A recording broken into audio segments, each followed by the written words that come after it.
All right, good afternoon, Fit Pros. Hey, how are you? I'm Kelly Coulter. I'm glad you're here. Please give me a little comment and let me know that you're watching.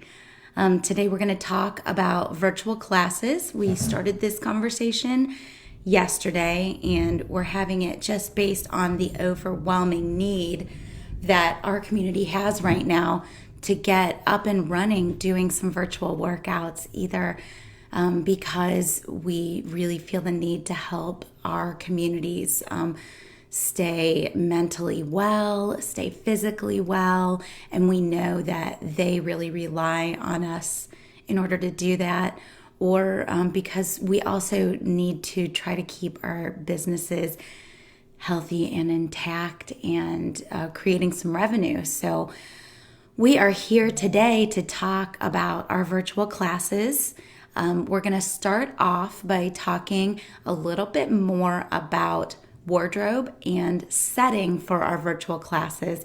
And then I am going to call Denise on the phone, and we're going to talk to Denise Embassy from Muscle Mixes Music. She is the CEO of Muscle Mixes Music and has had that company for an awfully long time. And so she knows what we need to know about music and licensing and using it in our videos. All right, so throw your questions into the comments as you have them. I will stop between the what to wear and where to shoot section and the music section, and I'll answer a few questions, and then I'll answer some more, or Denise will answer some more at the end after the music section, and I can also use all of that for our next sessions. So let's get started. So I did some research this morning, and I was researching kind of what YouTube stars and what other video experts believe to be the best wardrobe options for going on camera, and got some interesting advice. I found one video that I really liked by Tracy with Video Script Success, and she had 4 tips, and so I want to talk about those. Throw your questions in as you've got them. First, the biggest topic across all of the research that I did was around color. What color do you wear when you shoot video? And this is going to be a rough one for us because I think as fitness professionals, we really prefer to wear black, or we wear a lot of black at least. I know I do. I feel like it makes me look like the professional at the front of the room when I'm kind of in all black. And so it's kind of like my power suit to wear all black. And so the advice is that if you are over 40, that you should not wear all black, that it creates an unflattering shadow from here to here. I can definitely see a difference when I put this scarf on, which is not something we could wear if we were shooting a fitness video, but I can definitely see a difference, and I am way over 40. So I like that advice a lot. I will continue to wear my black, but I'm going to have to look for some ways to lighten that up on the top. So the experts suggest jewel tones: royal blue, ruby red, emerald green, navy blue, purple.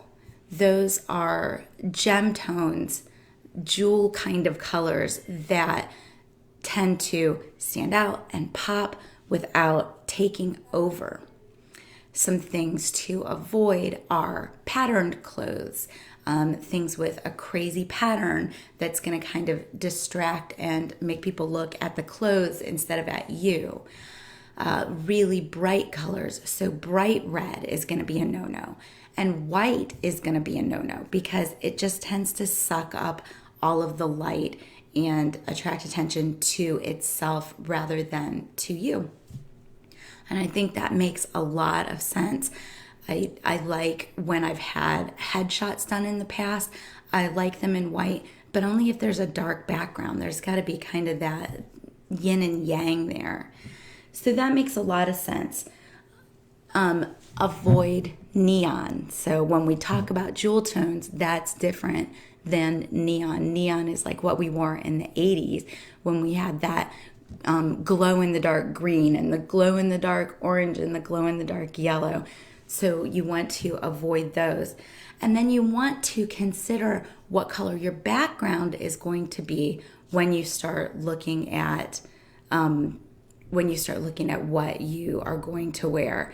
And I think that is especially true with red and black. I personally don't like to put a red in front of a black and try to make that stand out. I think if you're wearing black and you've got a red background, that's one thing.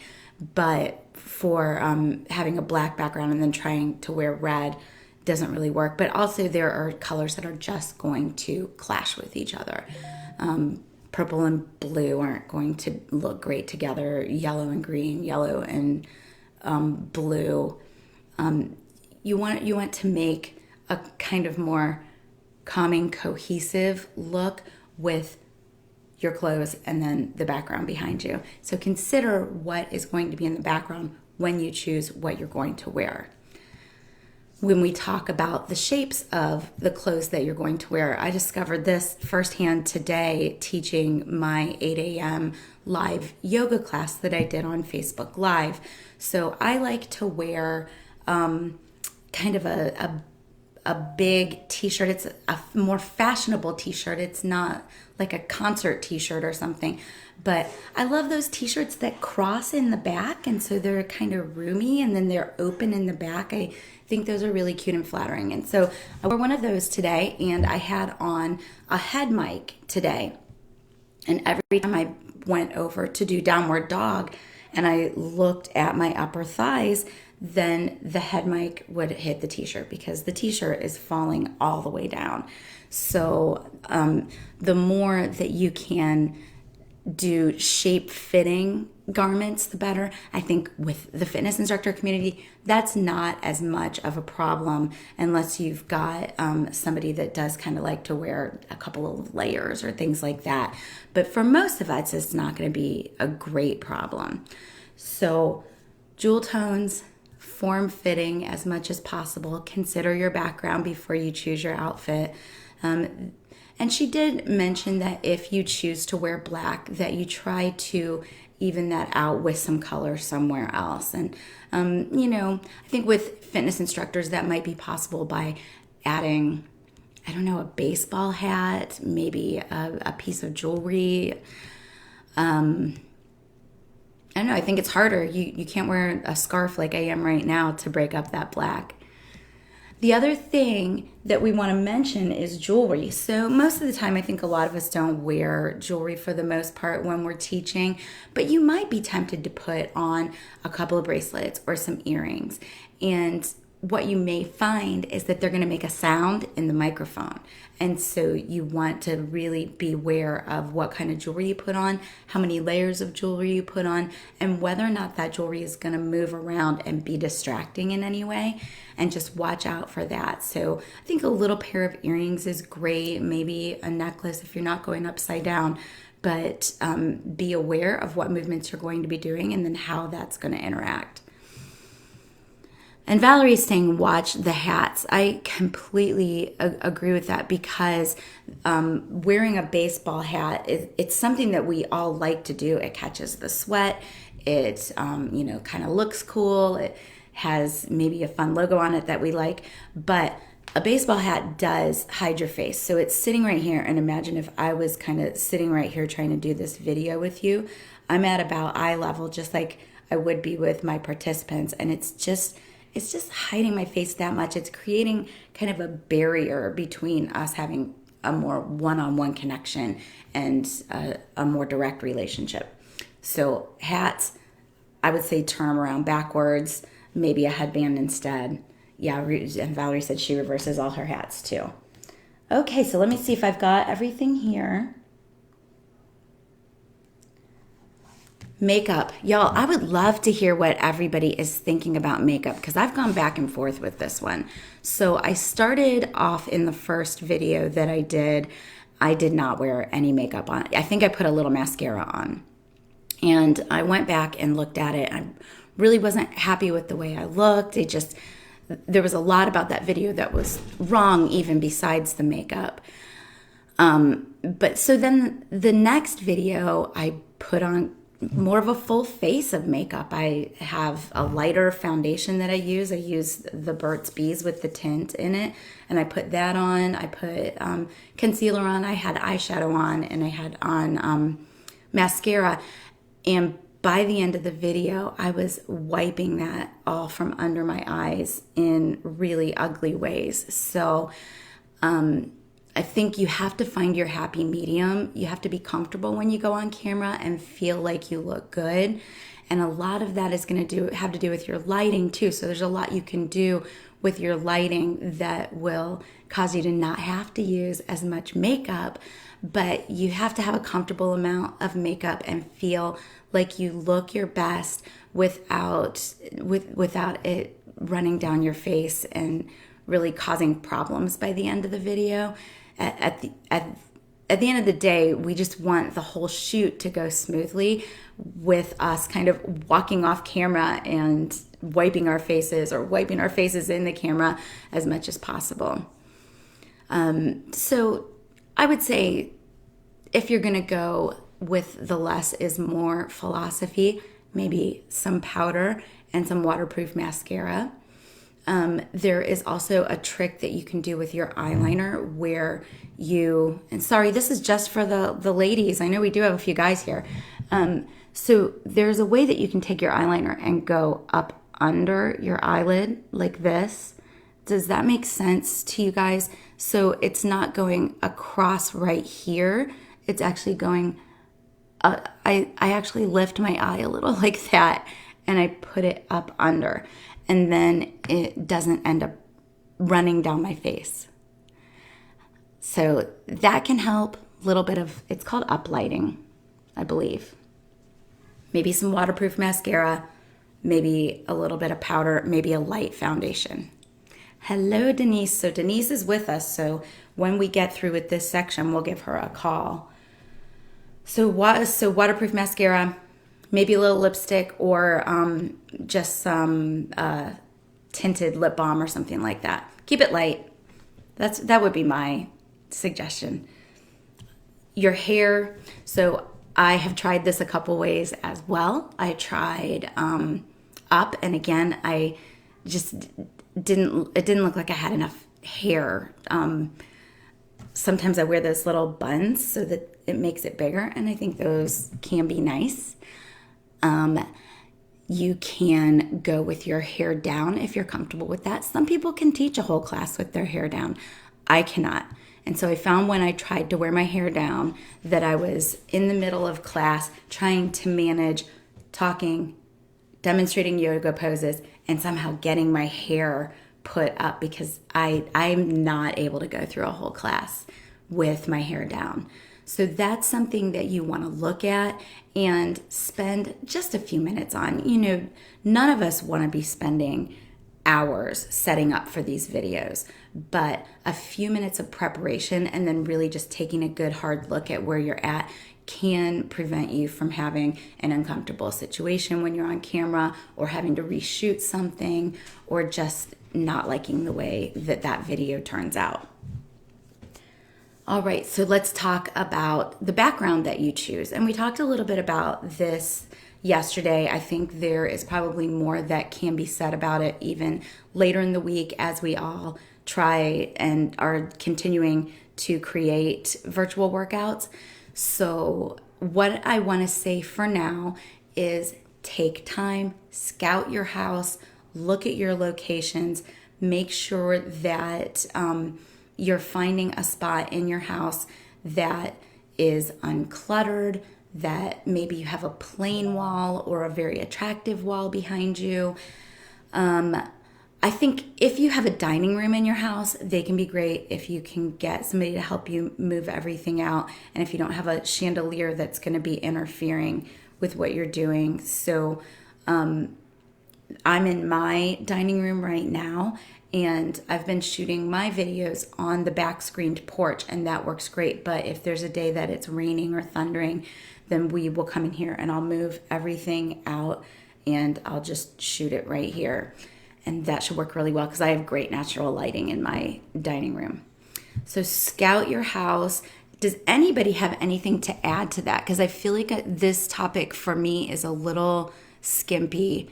I feel like I've got some good locations in my house that I've thought about in the past, and so I was a little prepared for that. Although my first video I did shoot in my office, and I'll turn the camera around. Oh no, the painting's not hanging. There was a painting hanging in my office that did not look attractive on camera at all. It's a really big painting. I painted it in college. I was an art major, and it didn't look good. Okay, so nobody has anything to add to that right now.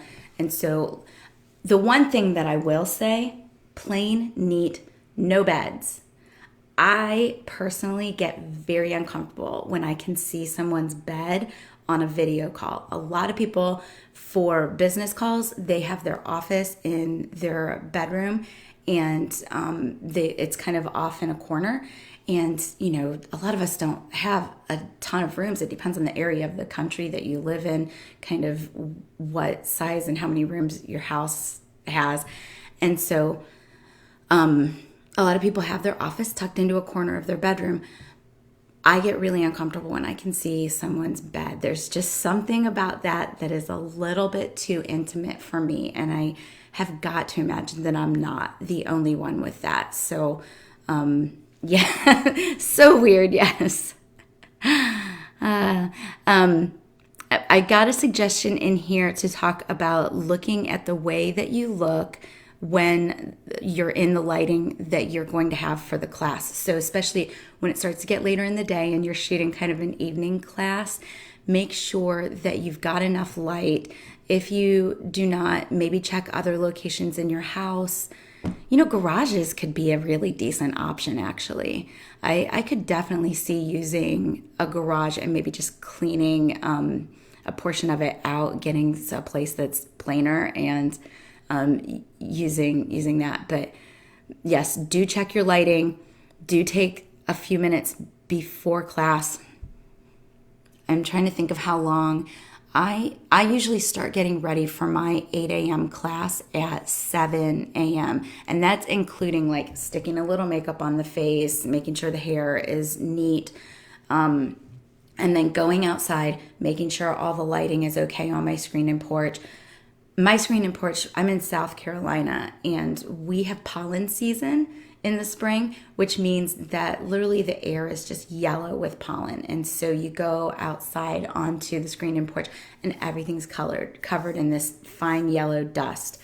And probably if you look in some of my videos, you can see where I've washed the screen porch and there's like a puddle with a yellow rim in some spots. But I have to go out and hose the whole porch down. So that might be on the extreme end of how long it takes to get your setting ready. But I would say start walking around and looking at things 20 minutes ahead at least. That way, if you get into a spot where you think you're going to shoot and then it's really not working out, you can switch. So you can change gears and go somewhere else. All right.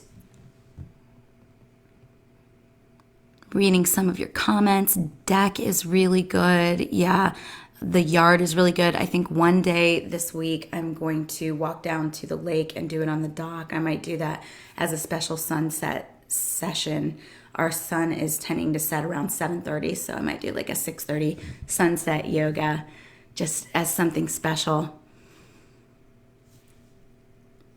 And Valerie says she sampled her video to check the light, sounds, and poses. That's a great idea. Just shoot 5 minutes, shoot 2 minutes, and then go back and look at it. I did that as well. And Denise and I were trying to do that today when we were getting ready for this call. I think we were trying to stream Zoom into Facebook Live. And if anybody knows more about that than I do, I would love to hear from you. But we were trying to stream Zoom into Facebook Live so that we could both be on the screen talking. And it just wasn't working. And I think that probably right now Zoom is overtaxed because everybody's at home and they're trying to meet and they're trying to work. So I really think it was probably on Zoom's end, but I'm not sure about that. Okay, I'm going to move forward and then I'm going to come back and look for questions that I might need to answer. The camera setup. So what I have found is that the best height for the camera is between chest and navel. So somewhere in this range is how high you want the camera, which feels really weird when you're doing it. But when you back up that 10 feet, your whole body is centered. So the camera is set up at the center of your body. And when you move back, your head is up here and your feet are down here. And you look just like you should look. Also shoot horizontal, not vertical. And make sure you don't have any backlighting. So when we talk about your background, I would never want to shoot like this. Hold on, let's try this and see what happens. So you see I've got my lighting right there, and then I do have a light shining right here, so it may not be in super dark lighting, but it's going to put a shadow on your face, which is not what you want. So don't shoot in front of a window, which is unfortunate because that could be pretty, but it's not going to work. Oh, Valerie, I think the dam in Nashville would be awesome. That'd be really pretty. We would love to see a link to that when you do that. All right, so that is what I have for you on makeup, wardrobe, hair, background, and camera setup. Any questions here? And we are going to call Denise and we're going to put her on speakerphone. Okay, so the next segment here, we're going to talk about music. Let me get Denise on the phone. Denise, you may want to mute your computer so that you don't echo.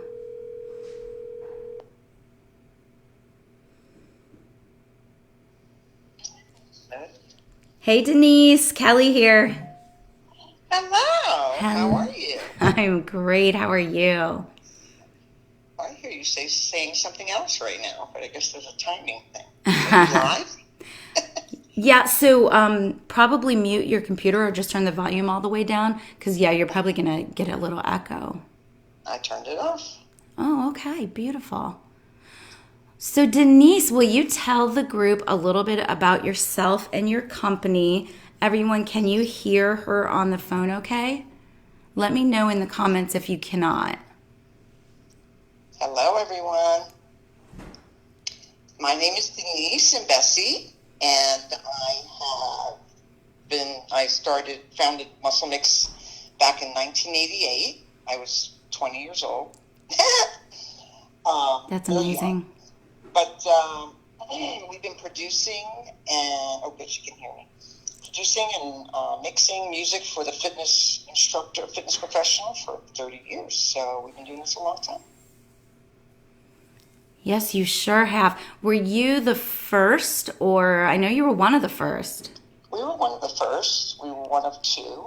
We started around the same time, yeah.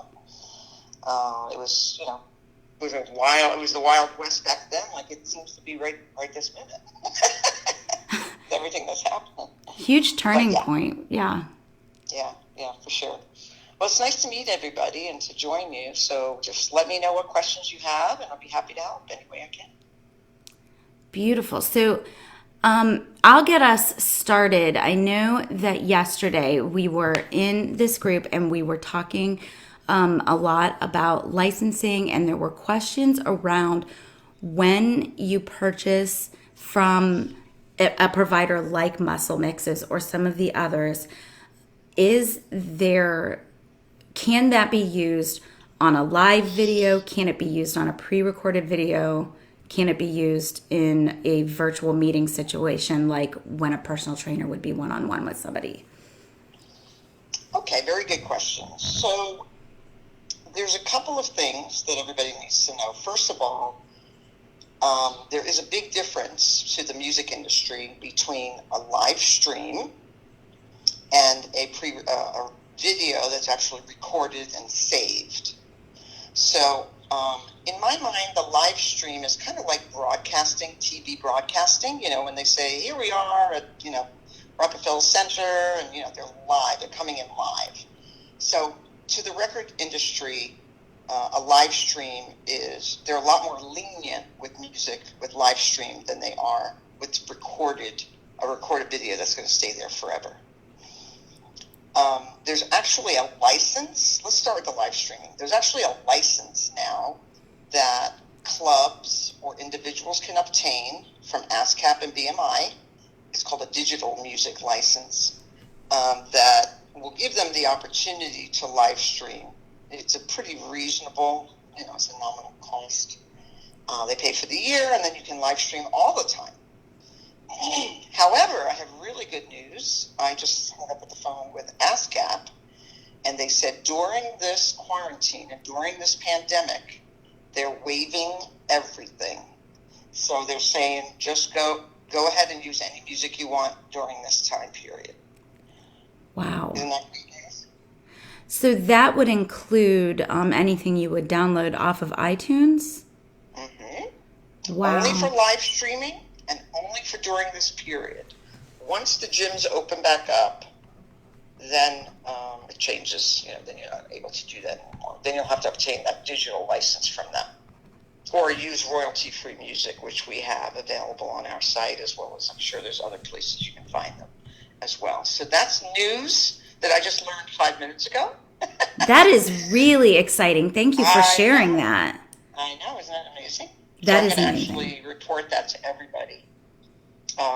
Let's see. Facebook should be compliant. They should not mute you. I'm saying should because, that is great news, Cynthia. I'm saying should because, these wires get crossed sometimes. So now after this is over, though, you're going to have to go back. They could take you down. They could mute you. They can do all those things they did before. But for the time being, there's something in writing that we can get. That's a very good question. Whenever you speak to, I don't know if you've ever spoke to music labels or music companies, you're lucky you get them for about, longer than 5 minutes on the phone. Mm-hmm. They're like, okay, gotta go, bye. Yeah. So, so that's really good news, and I am going to put it in writing. I'm going to put it in an email. Muscle Mix is having a live broadcast tomorrow. We're going to be answering questions about music. Now, that's that. Now, if you want video, however, and you want to monetize, which I know, Kelly, you and I strongly recommend, because why just make this, something for the time being? Why not save, maybe do a hybrid, maybe do 4 classes that are live and maybe 3 classes that are videotaped, Mm-hmm. that you can record and keep forever, so you can monetize it later on down the line. Mm-hmm.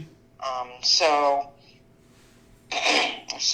basically, if you're going to record anything and keep it there permanently, whether it's on Facebook, on YouTube, on Zoom, or on FitSwaps. I don't know if you guys know about FitSwap, but any of these platforms where you can sell recorded video, you cannot use any popular music. You have to use royalty-free. And so when we talk about royalty-free, explain that to me as if I were a 4-year-old. Absolutely, no problem. Thank you. Royalty-free means we, Muscle Mix, we created that music from scratch. It's not a song that you're familiar with. It's not a Lady Gaga song. It's not Bruno Mars. It's just an instrumental. Most of the time, they're instrumental. An instrumental track of music that is, that's really good with a beat, great beats per minute. It's just not familiar. I usually like to call it unfamiliar music. We own it, so we decide what you can do with it. And we are currently deciding to sell it for a very low rate during this crisis. So, and that's but the terminology is royalty free. If you're going to Google that and you want to find other music, you would type in royalty free music, and people know what that means. That means anything that's not popular. Is that clear, Kelly? I want to make sure you understand that. I believe so. So, what you're saying is that the music that we would buy from you is completely created by Muscle Mixes or one of the other companies, and it's royalty free because you own it, you created it from scratch, and Correct. you can choose how you want to license it. That's right. Now, what That's right. about songs? I know in the past, and I because I just do yoga mostly. I don't buy a lot of music anymore. But in the past, I knew there would be a CD or a release of music, and it would be popular songs that were kind of recreated. Uh-huh. Do you not do that anymore, or how does that work? We do that, Okay. and those are called covers. You've heard that? Have you heard that? Yep. Cover songs. Um. Oh boy, this is a really big music lesson. Oh, this part's sorry, I this didn't mean part's to a open a little can of tough. Okay, worms. I'll do my best to explain it. Okay. So there are two parts to every song.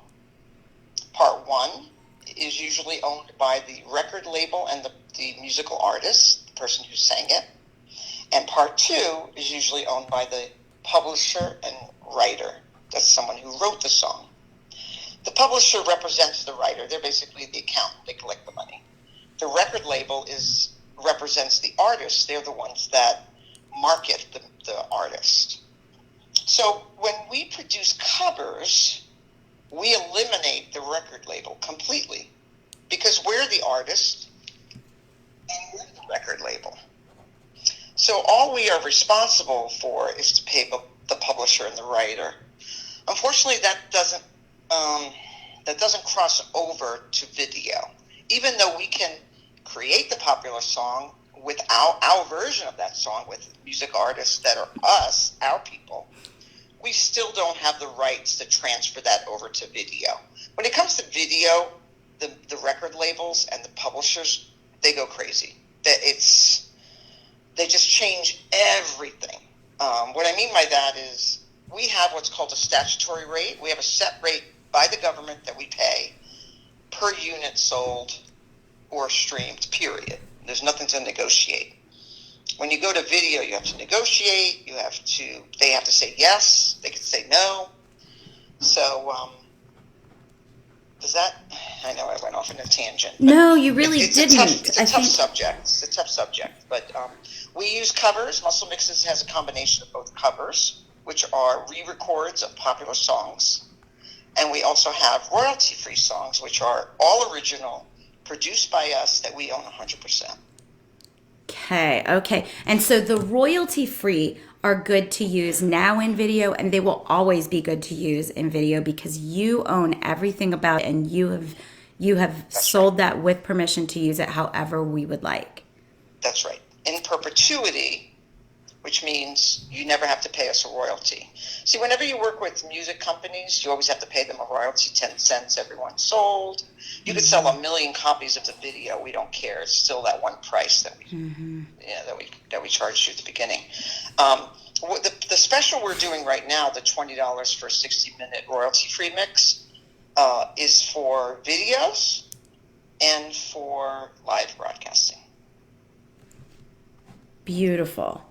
And so when you talked about what ASCAP has done in terms of waiving fees, that is only applicable to something that would be live and then not saved and accessible later. It would only be things that were live right then and then go away. After the crisis is over, I would take everything down just to be on the safe side. Or they'll probably take everything down. They're not going to be... they're trying to be professional and realistic. I mean, they would look really bad right now if they start taking stuff down when people are in crisis, So I think it was a smart move from their standpoint. And let's see, what is Steph saying? Oh, good way to word it. Yeah, good job. Thank you. Well, we've been talking about this for a long time. This is not our first conversation about this. It's not our first rodeo. Well, hopefully I helped. I hope I didn't confuse anymore. But, reach out anytime you need anything else. Beautiful. And tell us again about the special that you are running on Muscle Mixes, please. Okay, sure. We have grouped all of our royalty-free mixes together on one place on our website called Virtual Fitness.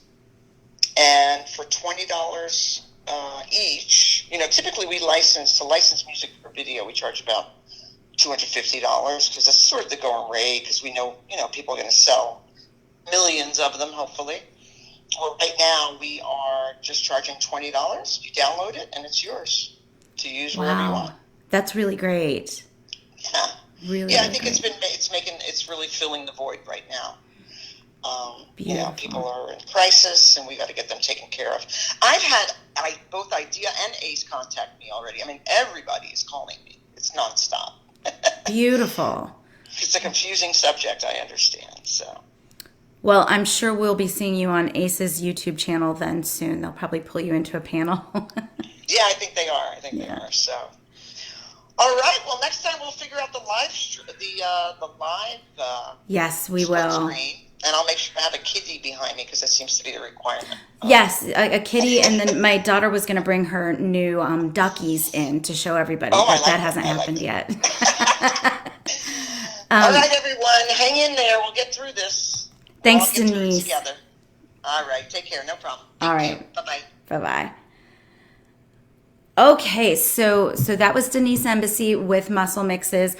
You did hear that they've got a great special going on the royalty-free music for video. You will not have to take that video down once this situation is over. She also mentioned a webinar that they are doing, and I think they will go a little bit further into all of these music licensing issues, and that will be tomorrow. I believe it's 2:00, but I'll let her put that back up in the comments. And that will be on the Muscle Mixes Facebook channel. So she's going to be giving even more information tomorrow. So those are the two subjects I have to cover with you today. Tomorrow, I have got an insurance expert coming on. And so we're going to talk about liability and we're going to talk about insurance options. I'm trying to get 2 different insurance companies on with me, and so we'll see if that ends up happening or not, but we will at least have one. I've got one confirmed. And then on Thursday we will talk to Barry Ennis, and he is an expert on live classes. He's got a course. I'm sure he'll tell us a little bit about that and probably run down some more of the best practices and basics for us. So Friday right now is open. I've talked to Steph a little bit about her coming on Friday, and maybe we can make that happen, or maybe that happens next week. I also wanted to poll the group on whether or not you guys would be served by a video, maybe a live session or some sort of video course about making your own website. So as a lot of you know, I own a website agency. That's always been kind of my full-time job, and being an instructor has kind of been an on-the-side thing. I own Coulter Web Pros. It's coulterwebpros.com, and I use a lot of DIY softwares when I do small business websites, and so I would be happy to come on and go through kind of the basic steps and best practices, and maybe even coach some of you through creating a website. Oh, the video is messing up a little. We have storms going on in South Carolina, so it is possible that the weather's messing that up a little. But so I would love for you to drop a comment or send me a DM and let me know if that is something that interests you. DIY website creation session. Let me know what you think. All right, so starting tomorrow, we're going to be running a contest. We're going to be asking you to invite all of your instructor friends to the group, and we're going to track everyone that comes in and who invited them, and then we are going to send a wireless head mic set from Fitness Mics to the winner of that contest. So I'm really excited about that. That's the first time we've ever done anything like that, and I think it's going to be really fun.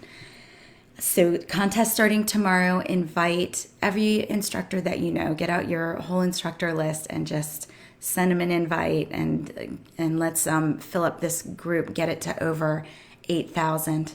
I'm so proud of this group because it is 7,500 vetted instructors. We are all instructors, and I checked everybody out as they came in, and they at least were an instructor at the time that I let them in. So, all right. And so then the last thing I want to say to you is please, please, please consider creating a profile at fitprosconnect.com. So that's the sister website to our group. It's a directory. It's completely free for instructors and personal trainers. And you go in, you create your profile. You can use your profile as almost like a mini website for yourself. If you have things that you want to advertise to the public, you could use that link to that profile. You can look for jobs in there as we get the site filled up more. We will be allowing job listings, and so you'll be able to look by geography for jobs. People will be able to list jobs by geography. You can publish articles, so if you are creating content or want to create content right now that is useful to other instructors during this crisis time, then you can publish those articles there. That's something that isn't as easy to do on the Facebook group. You can put up photo galleries. You can put up videos. You can't charge for them. I don't have a way for you to charge participants for your videos on FitPros Connect, but you can upload videos. And so if you want to share choreography with other instructors, that would be great. Eileen, why weren't you able to get in? So Eileen says she wasn't able to get into that site. So let me type in, we're changing the name of it right now. We were calling it fitprosdirectory.com, and that's technically where it lives, but soon we will be changing it over to fitprosconnect.com. And if you go to fitprosconnect.com, it should redirect you, but if you don't get there from going to fitprosconnect.com, then try FitPros Directory. I apologize for the confusion. Wow, y'all, I want to hear about the issues that you are having getting in. So let's definitely connect after this. I've heard from 2 people in the comments now that they were not able to get into the site. So definitely want to hear about that. This is a really important project to me. It's something I've thought about for a super long time, and I want it to be successful. So please give me your feedback. All right. So go over there, make your profile, invite all your friends starting tomorrow, and I will talk to you soon. Thank you for being with me.